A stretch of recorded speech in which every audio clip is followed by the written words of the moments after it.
Was any of it real? That question that keeps spinning around in your head about the toxic partner that you were with, wondering if they ever actually loved you or if it was all just a manipulation? I have the answer.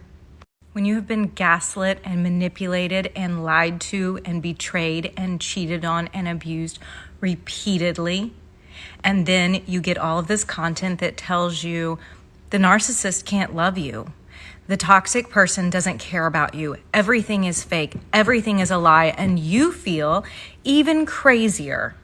I want you to think about love like weather, or rather like a climate.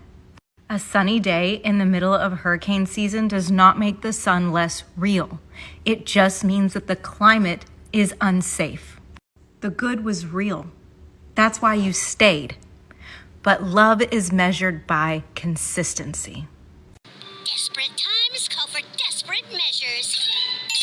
All right, Colleen, you said that love is measured by consistency. Yep, men can actually relate to that one, as in the consistent cray-cray they receive on the daily, because they're the ones who are paying the bills, they're the ones who are taking care of everything. And a lot of men could say that, yeah, I got repaid by getting nagged at and getting told that I was toxic and my masculinity was a problem. Listen, sweetheart, I understand that all this advice that you're giving is supposed to be tailored towards women and helping them out in a quote, and heavy air quotes on this one, abusive relationship. And let me guess, abusive relationship means that you couldn't spend the money on what you wanted to spend it on. You couldn't do what you wanted to do because you had responsibility. And the guy was telling you, hey, we're supposed to be doing this 50-50 at least. We're supposed to be sharing responsibility in financial management. Oh, that is toxic. I'm sorry, sweetheart, but all these points that you're saying, men suffer these in silence. They really do. This isn't a femme fatale thing only. Oh, wait a minute. Let me guess. For you, abusive is that you actually have a full-time job just like he did, except you don't work extra hours like he does. You come home, OMG, I still have to clean up. I have to take care of this man-child. Why? Well, probably because his job, he makes more money. He pays the majority of the bills. On average, men pay 60% plus of all the bills. And he just tells you, hey, take care of the kitchen, cook me a meal. When the S hits the fan, I'll be there.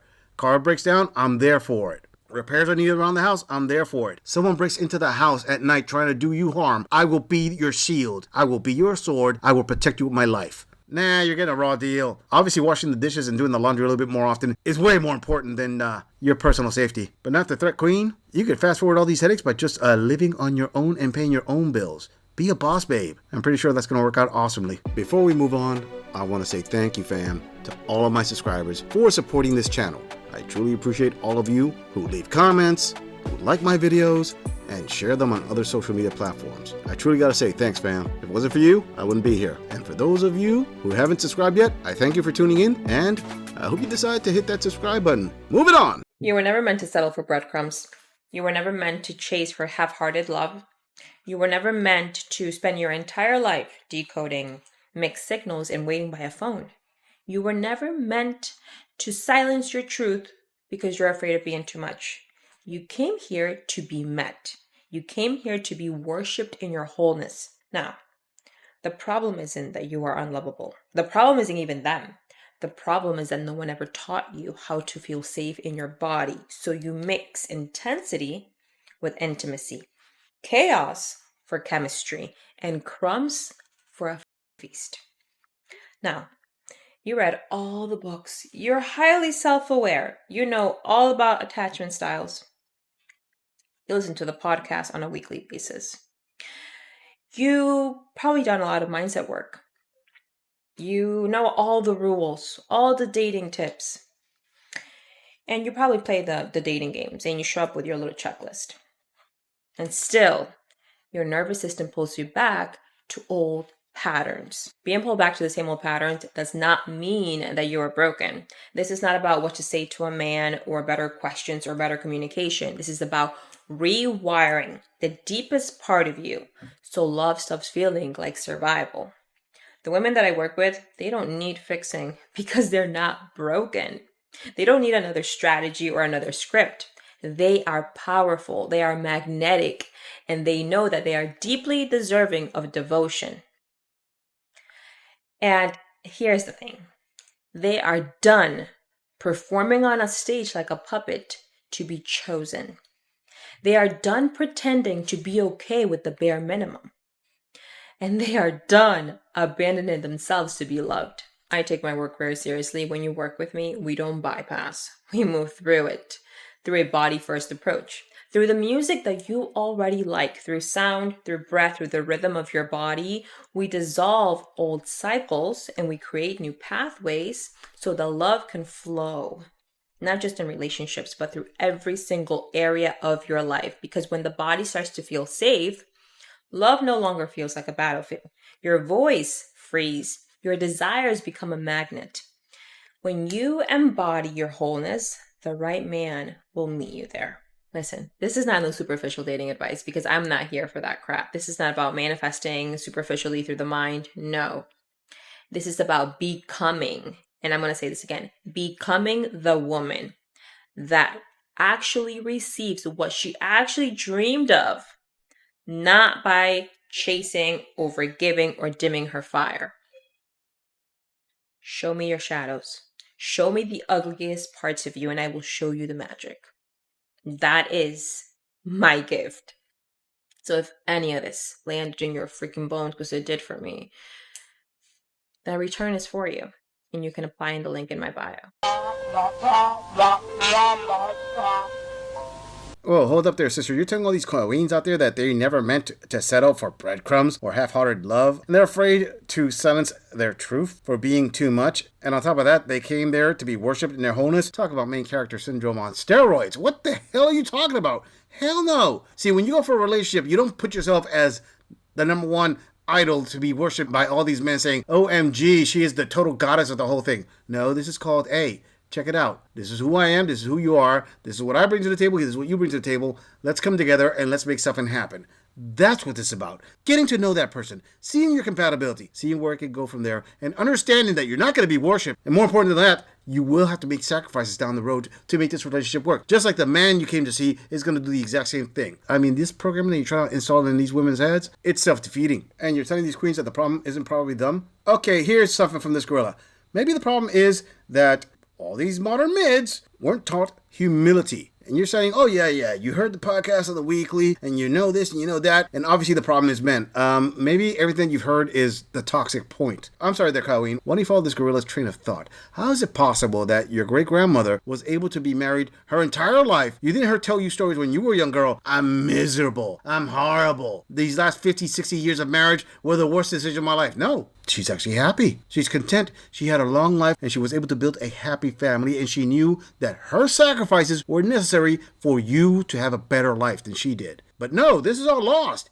That's not the way. The way is to do what you queens want to do. And on average, marriages last, 7 years? 10 tops? And let me guess, they were always abusive. In other words, all these marriages were demanding too much from you, i.e., they demanded you to sacrifice like your great-grandmother did. But you don't want to sacrifice. You want instant gratification if you do in the middle. So let me guess. You want 20 times what your great-grandmother had by putting in 1/20th of the work. Sure.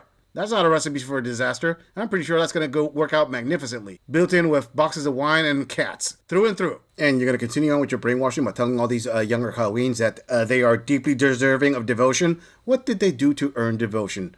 Tell me, this gorilla really wants to know how you're deeply deserving of something if you didn't put in the work. And you're saying that they're performing to be chosen. So in other words, they're actually doing what they need to do in order to be chosen for a relationship. And they're tired of doing that. If they're not chosen for a relationship, it's either one of two things. Either A, they aren't deserving of being chosen for a relationship, or B, they're going to Chad and Tyrone, the players, and asking them, hey, choose me, instead of choosing the guys who are actually giving out relationships. And you're saying that they are accepting of the bare minimum. Oh, well, being that 2 a.m. booty call to be called over and be power drive through the mattress, yeah, I'm pretty sure you're complaining about getting treated that way for the bare minimum, but here's a question. Why are you accepting that? I mean, why are you jumping on this guy's roster? If you are on his roster and you call that the bare minimum, you accepted that. So you are accepting the bare minimum. That's not even a relationship. That's a booty call. When you embody your wholeness, the right man will meet you there. That is a nice repackaging of, hey, once you're done with the carousel and you decide, hey, I'm ready to settle down, the right simp is going to put a ring on it. Sure, sister, you keep serving out that Kool-Aid and charging them the premium price for it. Hey, this girl is not going to knock you. Get on your hustle. Just like there's simps out there that are going to give a ring to a 304, there are 304s out there who want you to magically turn them into housewives. Logic would say it's an oxymoron. Moving on. Dating over 50. So I got this question recently. I'm going to put it up here.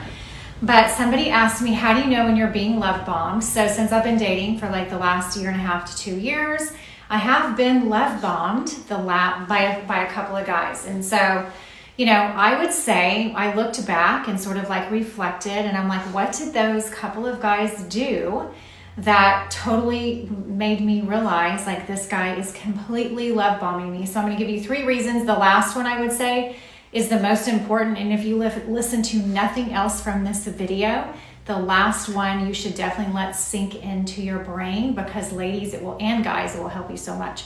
So the first way is they do things that seem like super like over the top, like very, very early on, that just don't match the level of the relationship. So for example, this guy that I dated last year, we had one video call, and he basically the very next day, we had a date scheduled for that weekend. He lived in Austin.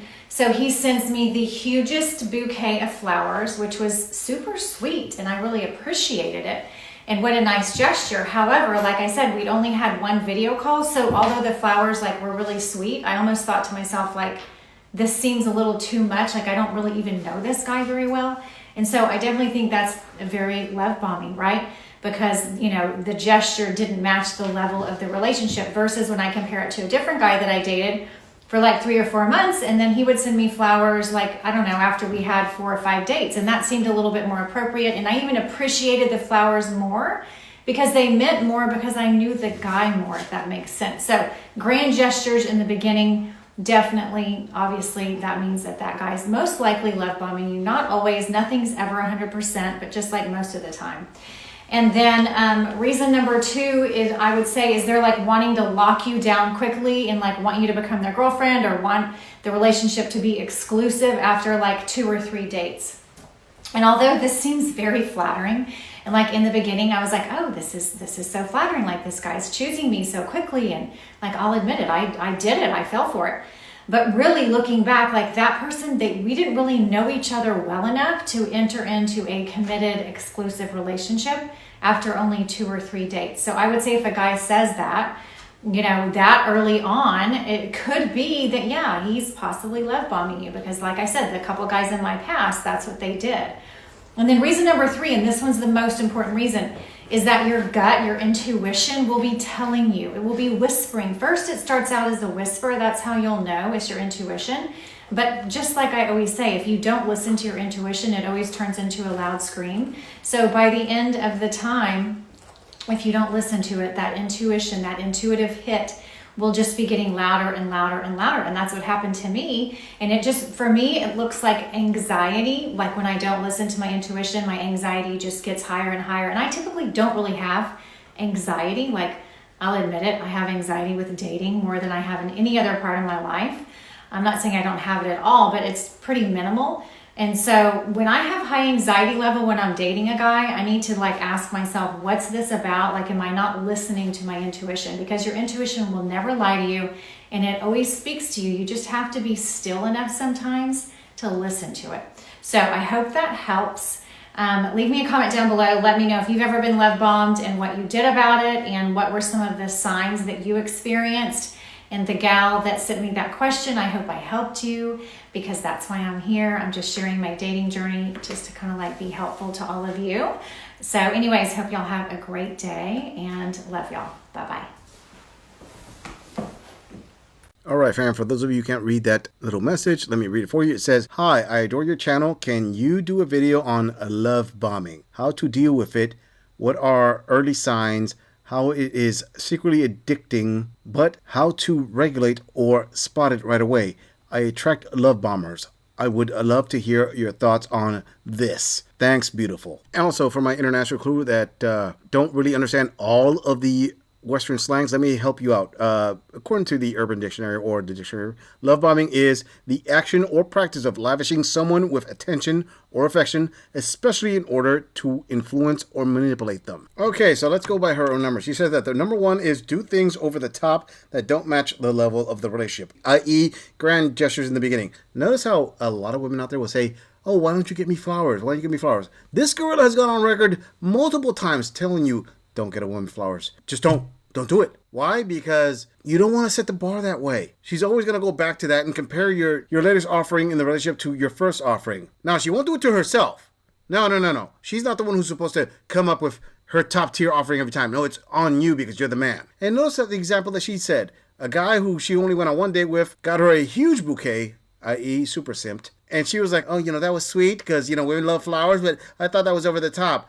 But then another guy on their fourth date got her some flowers, not as a big a bouquet, and those meant more. So when women say, hey, you're doing the bare minimum, this girl is going to say, hey, you're actually doing what you're supposed to be doing. If you do more than what they consider the bare minimum, all you're doing is setting yourself up for failure. I mean, the guy sent her a huge bouquet after the first date, and it was a failure. I didn't make that up. I didn't put those words in her mouth. It came out from her. So those guys out there who believe in heavy simping, take note. Even women get tired of your simping sometimes. All right, and her number 2 is wanting to lock you down quickly / exclusive after 2 to 3 dates. So notice how women want monogamy, but they want monogamy on their own terms, not on your terms. So you go on her 2 or 3 dates, you're like, hey, you know what? I'm tired of dating. I don't want to go out anymore. Let's just you and me do this. Oh, you're love bombing me. Okay, so in modern dating, I'm not saying all cases. I'm saying this is the 80% rule, gentlemen. 80% of the time, just do what the players do. Have a roster. I'm sorry, she's saying it herself that she doesn't want to go exclusive after 2 or 3 dates. So why are you going for it?